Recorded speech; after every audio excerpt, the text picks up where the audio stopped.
રખિયાલ બજારમાં ઇકોસ્પોર્ટ ગાડીમાંથી ભારતીય બનાવટના વિદેશી દારૂનો ગણનાપાત્ર કેસ શોધી કાઢતી રખિયાલ પોલીસ. દહેગામ તાલુકાના રખિયાલ પોલીસ સ્ટેશનનો staff Dehgam Modasa highway road પર ભાદરોડ ચોકડી ખાતે પેટ્રોલિંગમાં હતો.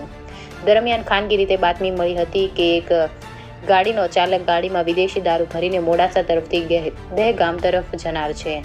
જેના આધારે પોલીસે ભાદરોડા ચોકડી ખાતે વોચ ગોઠવી સઘન તપાસ દરમિયાન બાતમીવાળી કાર આવતા તેને અટકાવવાનો પ્રયાસ કરતા ચાલકે ભાગવાનો પ્રયાસ કરતા પોલીસે તેનો પીછો કરી રખિયાલ બજાર ખાતે કોર્ડન કરી ઝડપી લીધી હતી.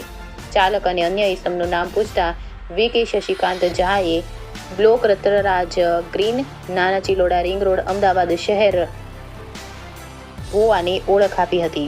જે બાદ ગાડીની તલાશી લેતા તેમાંથી 1,20,635ની કિંમતનો 299 બોટલો વિદેશી દારૂ બોટલ મળી આવી હતી. સમગ્ર મામલે પોલીસે દારૂ ગાડી સહિત 6,30,635નો મુદ્દામાલ જપ્ત કરી બંને સામે ગુનો નોંધી આગળની કાર્યવાહી હાથ ધરી હતી. રિપોર્ટર જયંતિભાઈ પટેલ, દહેગામ, ગાંધીનગર.